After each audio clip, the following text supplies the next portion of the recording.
అడిగిన ప్రశ్న గురించి ఆలోచిస్తే నవ్వు వస్తుంది అధ్యక్ష. అధ్యక్ష, గత 10 సంవత్సరాల ప్రభుత్వంలో నారాయణఖేడ్ ప్రజల గురించి పట్టించుకొని ప్రభుత్వం మళ్ళీ ఇవాళ అడగడం చాలా బాధగా ఉంది అధ్యక్ష. అధ్యక్ష, ప్రజల అభివృద్ధి కోసం చిత్తశుద్ధితో పనిచేస్తాను అధ్యక్ష.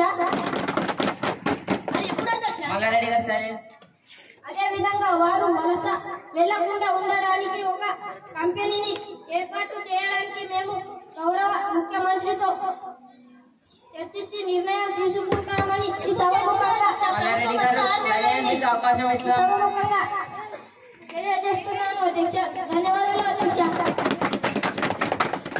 గౌరవ డిప్యూటీ సీఎం గారు మాట్లాడవలసిందిగా కోరుతున్నాం. అధ్యక్ష, గత ప్రభుత్వం 1,57,000 కోట్ల అప్పు భారం మోపింది. అధ్యక్ష, పెట్టుబడి కాదు, అప్పే. మీరు కూర్చొని రాదు కానీ మమ్మల్ని మాట్లాడినివ్వండి.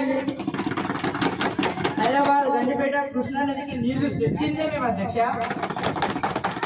బొగ్గు లభించి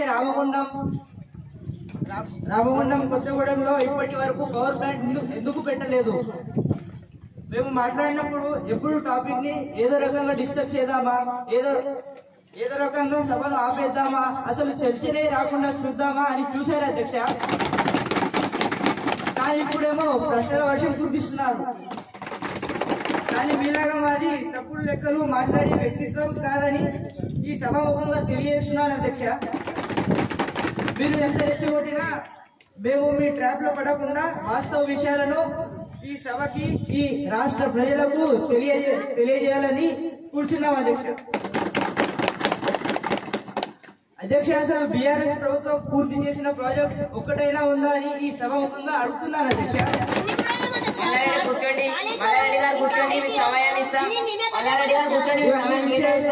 ఇవన్నీ విషయాలను ఆలోచిస్తే గుండె తరుక్కుపోతుంది అధ్యక్ష. యాదాద్రి భద్రాద్రి ఛత్తీస్గఢ్ పుణ్యమా అని 1000 మెగావాట్ల ఉత్పత్తి వచ్చింది. కానీ మాజీ మంత్రి గారు అప్పుల గురించి మాట్లాడుతున్నారు అధ్యక్ష.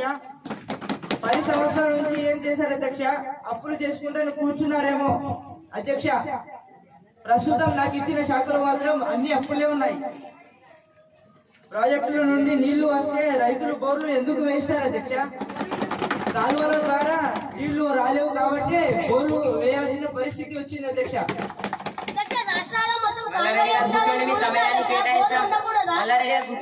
కాబట్టి మీలాంటి లెక్క తెలుసుకోలేని పరిపాలన కాకుండా 10 తరాలు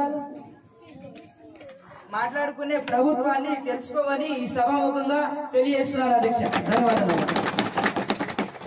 ఇప్పటికన్నా ఈ అవకాశం ఇచ్చినందుకు ధన్యవాదాలు అధ్యక్ష.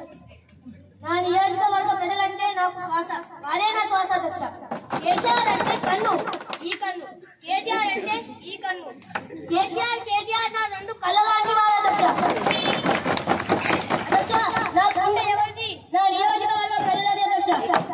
నా ప్రాణం ఉన్నంత వరకు నా యొక్క నియోజకవర్గాన్ని అన్నిటికన్నా నంబర్ 1 గా అందంగా తీర్చిదిద్దే బాధ్యత నాదే అధ్యక్ష. నా గొంతులో ప్రాణం ఉన్నంత వరకు తప్పకుండా ప్రజల సేవ చేస్తానని మీకు సభాముఖంగా తెలియజేస్తున్నాను అధ్యక్ష. వాట్సాప్ లో గానీ, ట్విట్టర్ లో గానీ గుర్తిగానే ఎవరు ఫేమస్ కాదు, ఎవరికి ట్రెండింగ్ కాదు.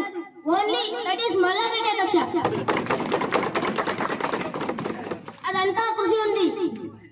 కష్టపడ్డ పూలమ్మిన పాలమ్మిన అదే లెవెల్లో నేను పైకొచ్చినాను అధ్యక్ష. ధన్యవాదాలు అధ్యక్ష. ధన్యవాదాలు అధ్యక్ష. గౌరవ అధ్యక్ష, అవకాశం ఇచ్చినందుకు ధన్యవాదాలు. మా ప్రభుత్వం గత 10 సంవత్సరాల నుండి సెంట్రల్ గవర్నమెంట్ మన రాష్ట్రపతి కావలసినంత బడ్జెట్ ఇచ్చి మన ప్రభుత్వానికి చాలా వరకు సహాయం చేసింది అధ్యక్ష. ఈ విషయం గత ప్రభుత్వానికి తెలుసు అధ్యక్ష.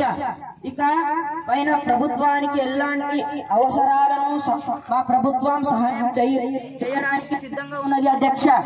అధ్యక్ష, నాకు ధన్యవాదాలు అధ్యక్ష. గౌరవ మంత్రి మీరు చెప్పినవన్నీ దృష్టిలో ఉంచుకొని మీ సలహాల సూచనలతో ఈ ప్రభుత్వాన్ని ముందుకు తీసుకెళ్తామని ఈ సభాముఖంగా తెలియజేస్తున్నాను అధ్యక్ష. ధన్యవాదాలు అధ్యక్ష. ధన్యవాదాలు. ఈ సభ రేపటికి వాయిదా వేయబడింది. Thank you.